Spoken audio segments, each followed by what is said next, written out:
అందరికీ నమస్కారం. లోకోస్లో సిఆర్పిహెచ్క లాగిన్లో లక్పతి దీది July to September క్వార్టర్కి సంబంధించిన ఎంట్రీ ప్రాసెస్ అర్థం కాలేదని అడిగారనమాట. యాక్చువల్గా ఏప్రిల్ టు జూన్ చేశాను కాబట్టి ఆ వీడియో చూసి సేమ్ యాజ్ ఇట్ ఈజ్ ఉంటుంది కదా అని చెప్పేసి ఇదే లక్పతికి సంబంధించినటువంటి ఇంకో వీడియో కూడా చేశాను. అది block admin login and approval లాగిన్తో పాటు ఇది జూలై టు సెప్టెంబర్ కూడా కొంచెం లైట్గా ఎక్స్ప్లెయిన్ చేశాను. అది అర్థం కాలేదని కామెంట్ సెక్షన్లో అడిగారు. సో జూలై టు సెప్టెంబర్ సంబంధించిన ఎంట్రీ ప్రాసెస్ ఈ వీడియోలో క్లియర్గా మీకు అయితే ఎక్స్ప్లెయిన్ చేస్తాను. చూడండి, వన్స్ లాగిన్ అయిన తర్వాత ఇక్కడ మనకి ఇలా ఇంటర్ఫేస్ అయితే వస్తుంది. మీ అందరూ తెలిసిందే. Home, task, members, map members కింద చూడండి ఇక్కడ ఈ ఆప్షన్స్.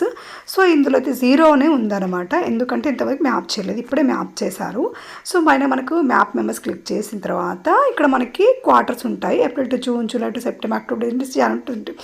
ఇలా మీకు ఏ క్వార్టర్ కావాలంటే ఆ క్వార్టర్ ఇక్కడ సెలెక్ట్ చేసుకోవచ్చు, ఇయర్ కూడా సెలెక్ట్ చేసుకోవచ్చు.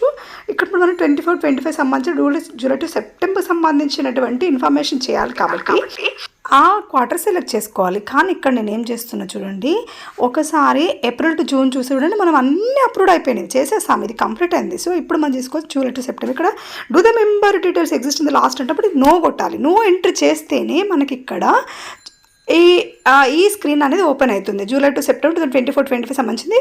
చూడండి పైన basic details, funding details, library details.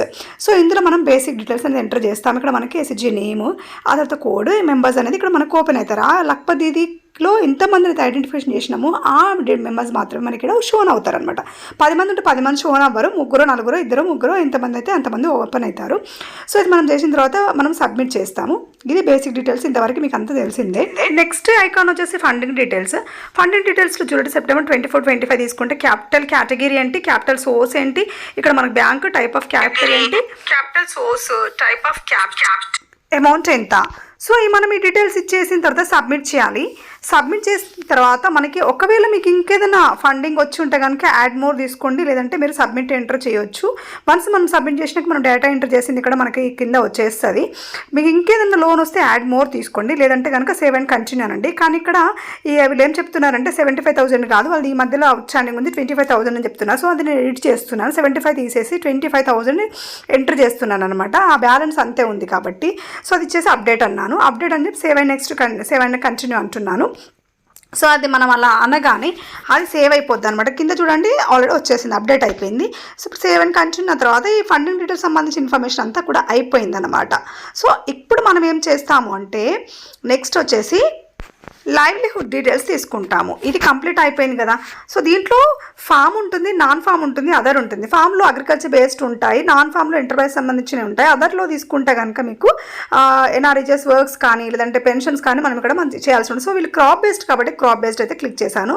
So చూడండి ఇక్కడ మనకి పార్షియల్లీ కంప్లీట్ అని వచ్చిందనమాట. ఆ మెంబర్ ఇక్కడ 3 డాట్స్ క్లిక్ చేసి ఎడిట్ మెంబర్ ప్రొఫైల్ ఉంటుంది, లైవ్లీహుడ్ డీటెయిల్స్ ఉంటుంది. సో నేను ఇక్కడ ఎడిట్ లైవ్లీహుడ్ డీటెయిల్స్ క్లిక్ చేశాను. చేసిన తర్వాత ఇక్కడ మనం చూడండి ఇక్కడ ఆ మేజ్కి సంబంధించిన అసలు ఆమె యూనిట్ ఏంటి, ఎన్ని ఎకర్స్లో ఉంది, ఆమె ప్రొడక్షన్ కాస్ట్ ఎంత, ఎన్ని ఎకర్స్లో పండిస్తారు, ఒక ఎకరానికి ఎంతవరకు వస్తుంది, క్వింటాల్సా లేదంటే టన్స్లోనా కేజెస్లోనా. సో ఇట్లా యూనిట్స్ కాస్ట్ ఇలా అయినా వస్తాయి. ఇన్కమ్ ఎంత వస్తుంది, ఏరియా కాస్ట్ ఎంత ఎట్లా వస్తుంది అనేసి ఇక్కడ అన్ని క్వశ్చన్స్ రిలేటెడ్ టు మనం ఇచ్చినటువంటి ఏదైతే ఇన్పుట్ ఉందో దాని ప్రకారంగా క్వశ్చన్స్ వస్తాయి. దాని ప్రకారం ఆ మెంబర్ని అడుగుతూ మీరు ఇక్కడ వేయవలసి ఉంటుంది. సో యాజ్ ఇట్ ఈస్ నేను వాళ్ళు చెప్పిన దాని ప్రకారం అయితే ఇక్కడ వేసాను అనమాట. సో వేసిన తర్వాత టోటల్ ప్రొడక్షన్ ఇదంతా చూడండి మీకు ఎంత కనిపిస్తుంది కదా. సో దాని రిలేటెడ్గా మీరు ఇక్కడైతే ఎంట్రీ చేసేసేయండి. చేసేసి ఇక్కడ మీరు ఇక్కడ మళ్ళీ ఎక్స్పెండిచర్ కూడా మనకి వాటర్కు ఇరిగేషన్కి ఎంత అవుతాయి, లేబర్స్కి ఎంత అవుతాయి, సీడ్స్కి ఎంత అవుతాయి, అదే పురుగుల మందుకి ఎంత అవుతాయి అంటే పెస్టిసైడ్స్కి ఎంత అవుతాయి, ఇట్లా అనేసి మనం అన్నీ కూడా ఒక్కసారి మనం పైన ఇన్కమ్ ఇవ్వగానే అది మొత్తం 3 months సంబంధించిన క్యాలిక్యులేషన్ వేసుకొని ఆ తర్వాత ఎక్స్పెండిచర్ కూడా మనం దేనికి ఎంత అని చెప్పేసి మనం ఇక్కడ ఇవ్వవలసి ఉంటుంది కదా. సో అది ఇచ్చిన తర్వాత అంటే మెంబర్ని అడుగుతూనే మీరు అప్రాక్సిమేట్లు వేస్తారా, అక్యురసీ దాదాపు అక్యురసీ వేయండి. వేస్తే కనుక మనకు కరెక్ట్ డేటా అనేది వస్తుంది కాబట్టి. సో అలా నేను మెంబర్ను అడుగుతూ ఇక్కడ నేనైతే టైప్ చేస్తున్నాను. సో ఇక్కడ మనం టైప్ చేసిన తర్వాత ఇక్కడ మనము పైన ఇన్కమ్ డీటెయిల్స్ ఇచ్చాము. ఆ తర్వాత ఇక్కడ ఎక్స్పెండిచర్ డీటెయిల్స్ కూడా మనము 1 by 1 ఇచ్చేస్తున్నాము. ఈ క్వార్టర్కి సెకండ్ క్వార్టర్కి సంబంధించి సేమ్ యాజ్ మీరు థర్డ్ క్వార్టర్ ఫోర్త్ క్వార్టర్ అలా కూడా మీరు అది కూడా చేసుకోవచ్చు. ప్రొసీజర్ అయితే సేమ్ ఉంటుంది. కాకపోతే మనం ఇచ్చినటువంటి ఇన్పుట్ని బట్టి అక్కడ క్వశ్చన్స్ అనేవి వస్తాయి అనమాట. దాన్ని బట్టి మీరు ఆన్సర్ చేయండి. సో చూడండి ఇక్కడ మనకి ఈ సంబంధిత లైవ్లీహుడ్ అయితే కంప్లీట్ అయిపోయింది. ఓకే, ఇక్కడ మీరు యాడ్ సీజన్ అంటే యాడ్ సీజన్ చేసుకోండి, లేదంటే మళ్ళీ ఫర్దర్గా మీరు అయితే ముందుకెళ్ళచ్చు. చూడండి ఇక్కడ మీకు ఎంత నెట్ ప్రాఫిట్ అయితే మనకి ఇక్కడ నెట్ ఇన్కమ్ అయితే కనిపిస్తుంది అనమాట. చూడండి ఇక్కడ మనం మళ్ళీ ఏం చేస్తామంటే సేమ్ 3 డాట్స్ని క్లిక్ చేసి ఇక్కడ మన లైవ్లీహుడ్ డీటెయిల్స్ ఉంది, డిలీట్ ఉంది, ఎడిట్ మెంబర్ ప్రొఫైల్ మీద క్లిక్ చేస్తున్నాను. సో ఒకసారి మనం ఇచ్చిన డేటా కరెక్టా కాదని క్లిక్ చేస్తూ నెక్స్ట్ వెళ్ళాను. సో కంప్లీట్ అయింది. ప్రొఫైల్ ఇక్కడికి కంప్లీటెడ్ అనమాట. ఈ 3 కంప్లీట్ చేస్తే ప్రొఫైల్ అనేది సక్సెస్ఫుల్గా కంప్లీట్ అవుతుంది అనమాట. చూడండి ఈ రకంగా ఈ ప్రొఫైల్ కంప్లీట్ అయిన తర్వాత ఇక్కడ చూడండి మీరు ఇప్పుడు ఏం చేయాలి, సెంట్ ఫర్ అప్రూవల్ అనండి. సెంట్ ఫర్ అప్రూవల్ అనగానే చూడండి లాగ్ పడింది, ప్రొఫైల్ పెండింగ్ ఫర్ అప్రూవల్ అంటే అప్రూవల్ కోసం పెండింగ్లో ఉంది అని అర్థం అనమాట. ఇది మీ బ్లాగ్ ప్రాజెక్ట్ మేనేజర్ లాగిన్కి వెళ్ళిపోతుంది. సో నెక్స్ట్ మెంబర్స్ మీరు ప్లస్ చేసి క్లిక్ చేసి యాడ్ చేసుకోవచ్చు. Thank you for watching.